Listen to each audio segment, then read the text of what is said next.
Salut à tous les amis, j'espère que vous allez bien. On se retrouve aujourd'hui pour une nouvelle vidéo. Alors, lendemain de défaite en Ligue des Champions contre le Bayern Munich à l'Allianz, avec un petit peu de recul, même si c'était quand même qu'hier, on va essayer de revenir sur le match, mais juste avant, l'information de la journée, l'information capitale même, peut-être du mois, c'est la prolongation enfin de Gavi après de longues négociations. Nous savions que que le Barça attendait que Gavi ait plus de 18 ans pour pouvoir le signer avec un contrat beaucoup plus long, parce que je le rappelle que lorsque tu as moins de 18 ans, tu peux prolonger, mais de 3 ans supplémentaires maximum en Espagne. Donc on a attendu. Évidemment, Gavi va prolonger avec un salaire beaucoup plus élevé, un salaire qui va être croissant.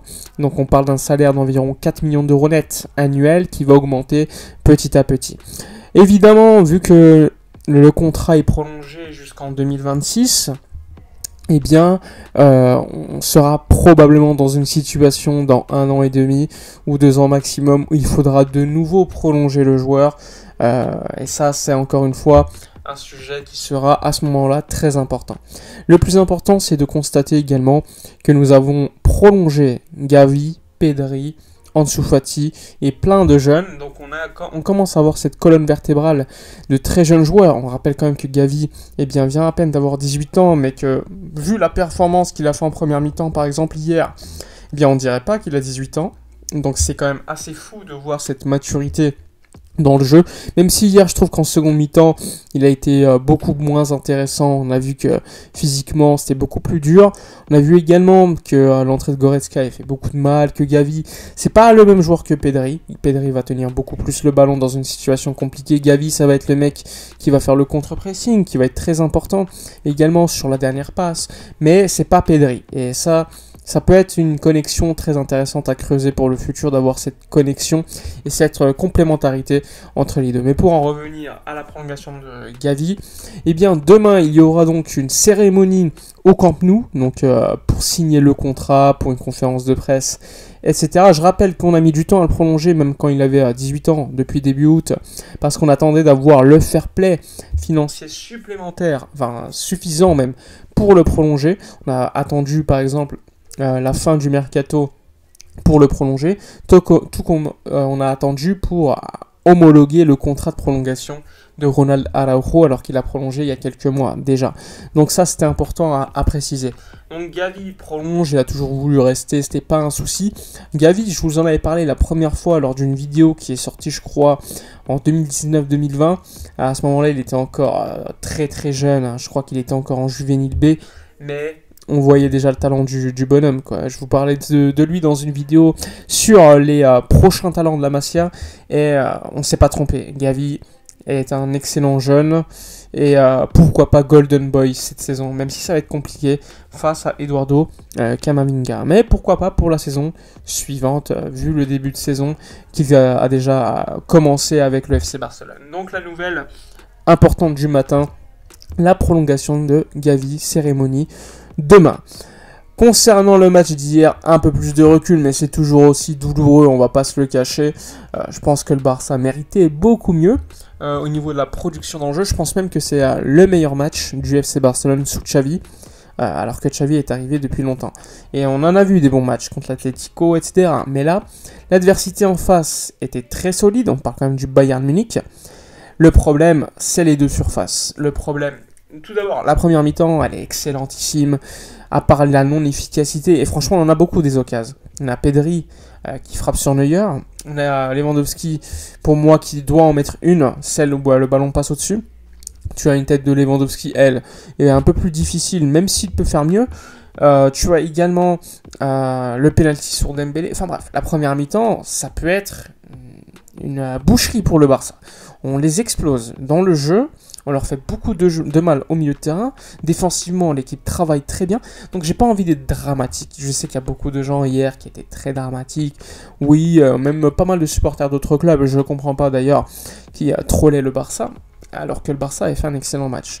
Après évidemment, le résultat n'est pas positif. On perd le match. C'est quand même à Munich, il ne faut pas l'oublier.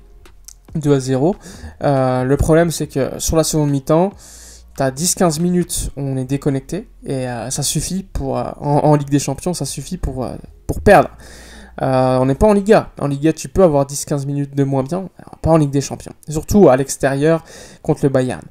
Et sinon, globalement, même sur la deuxième mi-temps, t'as les 10-15 minutes de trou, mais je trouve qu'on fait jeu égal sur le reste de la seconde mi-temps. Pedri tape le poteau. Le Bayern n'a pas tant d'occasions que ça en seconde mi-temps. Même si tu as une vision de puissance en seconde mi-temps suite aux deux buts, je trouve qu'on a bien réagi malgré tout dans le jeu. On a toujours essayé de revenir au score, même si c'était compliqué. On a quand même eu un problème, à mon avis, c'est le manque de pouvoir au milieu de terrain sur la seconde mi-temps. Je trouve qu'on joue trop vite sur nos ailiers, mais c'est quelque chose qu'on fait déjà depuis le début de la saison.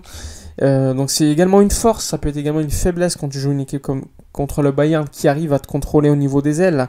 C'est pour ça que les milieux avaient donc ce rôle très important d'être efficaces. Malheureusement, hier, ça n'a pas été le cas. Malgré l'énorme match de Pedri, malgré son énorme match, il loupe 2 occasions. Et c'est ce qu'on va malheureusement retenir.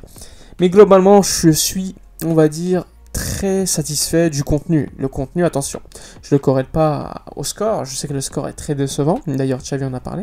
Mais au niveau du contenu, j'ai été très satisfait, malgré tout. Combien de temps qu'on n'avait pas fait un tel match en Ligue des Champions contre une grosse équipe? Faut remonter, et surtout à l'extérieur, où c'était pas notre fort sous Xavi.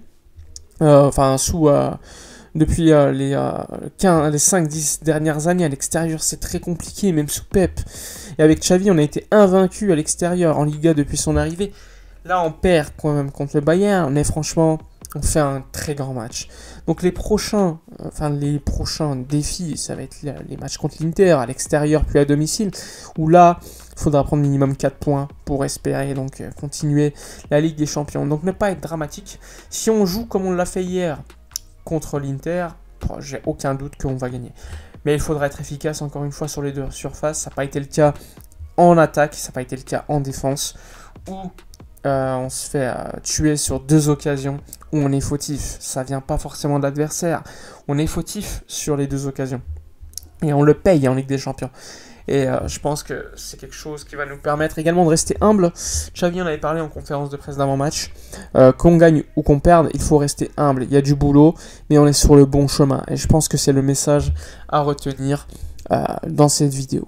Enfin bref, j'espère que ce petit rappel, ce petit message d'après-match, vous êtes plutôt d'accord avec moi ou non, n'hésitez pas à le dire en commentaire. La grosse nouvelle de la prolongation de Gavi, enfin officialisée. Comme d'habitude, dites-moi dans les commentaires tout cela. N'oubliez pas de vous abonner à la chaîne si ce n'est pas fait, de liker, commenter, partager. Je vous dis à la prochaine et d'ici là, comme d'habitude, portez-vous bien.